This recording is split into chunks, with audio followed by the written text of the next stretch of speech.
Kabaklita!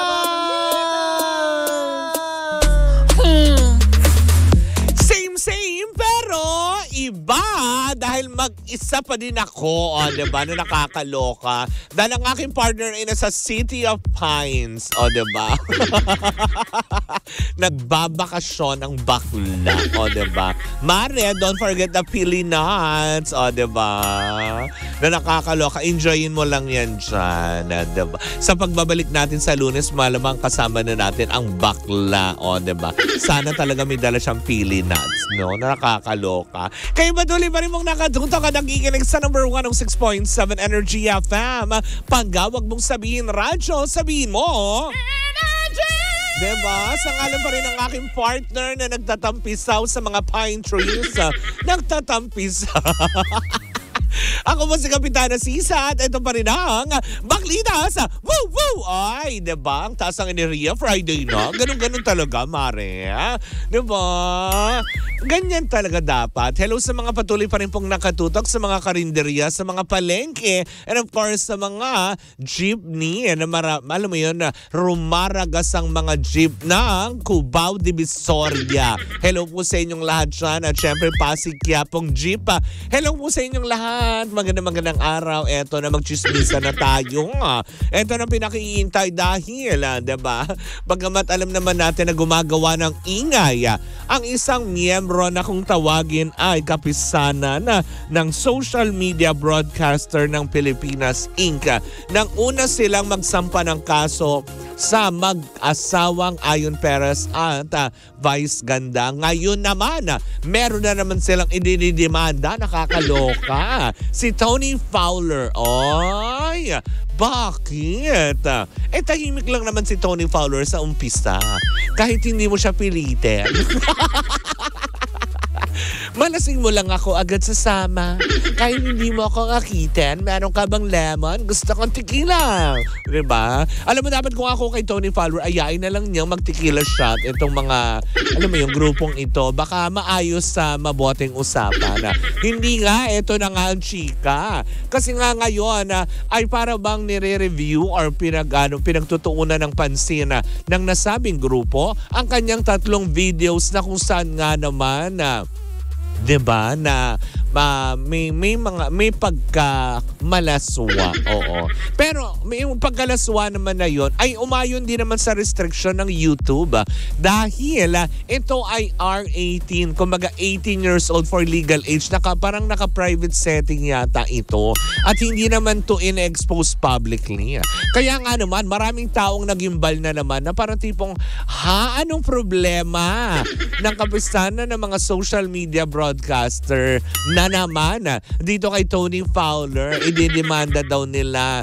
Kung ano man yung ididemanda nila kay Meme Vice at Ayon, yun pa rin ang kanilang demanda. Uy, marami pang ibang batas. Charot. Pwede niyong isa-cite, diba? Na nakakaloka itis, kaya may tumambling yung mga tao na tipong, talaga ba? Hindi pa yata nagsisimula yung kaso nila Meme Vice. Meron na naman kayong kasong isasampa. Talaga ba? Pagtuunan muna natin ng pansin yung mga bagay, lalo pa yung mga nangyayari sa ating kapaligiran. Maraming tayong pwedeng gawing aksyon kaso na dapat resolusyonan. Hindi yung tipong pagtahimik lang sa umpisa ni Tony Fowler. Ang hirap palang tumimik sa umpisa. Madedemanda ka.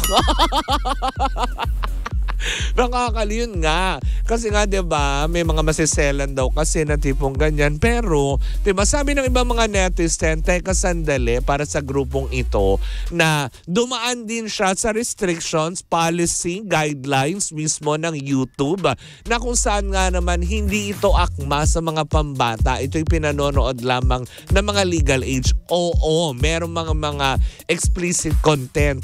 Pero hindi naman daw publicly na pinalalabas ito, 'di ba? Na para makasuhan siya ng basta yung kasaklaw nung mismong kaso na yun, yung tipong 'di ba yung exploitation ba kasama doon? Parang gano'n.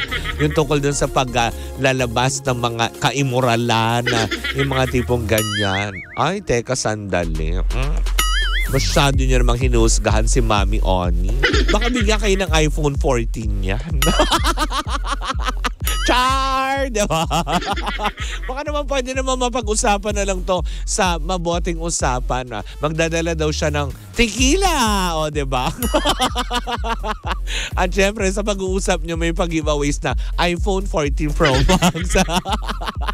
Char lang, char. Diba? Yun nga. So inaantabayanan na nga kung magpo-prosper po muli ito kasi yung unang isinampang kaso is parang wala na nga nangyari, wala na tayong balita. Tapos ito may sampa na namang kaso tungkol kay Tony Fowler. Ano bang susunod? Diba? Na tipong bawal na rin mag-segregate ang mga nabubulok sa nabubulok na basura. Char! Char lang yon. Charot. Diba? Lahat na lang kasi. So bawal na tayo magpalabas. Bawal na tayo maging, alam mo yun, maging happy. Aso lang na walang nilalabag si Mami Oni sa panuntunan at sa pagpapalabas ng YouTube, sa YouTube channel. Dahil ito'y under Google Diba? Wala pa naman siguro siyang nilabag doon. At sa tingin ko naman din, bilang ako isa sa mga nakapanood, ito ay naka-restrict na nakalagay yata doon is for adults only. Kaya siguro yung mga explicit contents, yung mga ganyan na kaso, hindi natin alam kung magkakaroon ulit ito ng basihan. Diba? Kasi nga right from the start naman, alam naman din ni Mami Oni kung ano yung ginagawa niya. Diba? Na nakakaloka. Bakit hindi nyo kaya try pagtuunan ng pansin si Rendo? Hindi na lang si Rendon yung pagtungunan nyo po ng pansin. Kung sino-sino na po yung inaaway, diba? Nakakaloka. Anyways, diba? Diba? Wala naman tayo ibang gagawin. Kung titignan lang din natin at aabangan natin kung talaga magpa-prosper ba itong pagkakaso na naman ng grupong ito laban kay Tony Fowler. Pero yun lang din ang masasabi ko, diba? Si Tony Fowler, tahimik lang yan sa umpisa. Kahit hindi mo siya pilitin. Shot na lang ng tequila, diba? Ganun yun. At may pa-iPhone 14 Pro Max yun. Ganun na lang po ang usapan. Huwag na po tayo magkasuhan. Char! Anyways, ayan, nandiyan po natatapos ang ating chikahan na Friday morning. Happy weekend sa inyong lahat dyan, hindi ba? If I'm not mistaken, ano na nga ba? 88 days to go na lang ba? Before Christmas. Hindi tayo sure. Hindi na tayo magbilang, baka magkamali ako. Ayan nyo, basta importante, malapit na magpasko. Yun.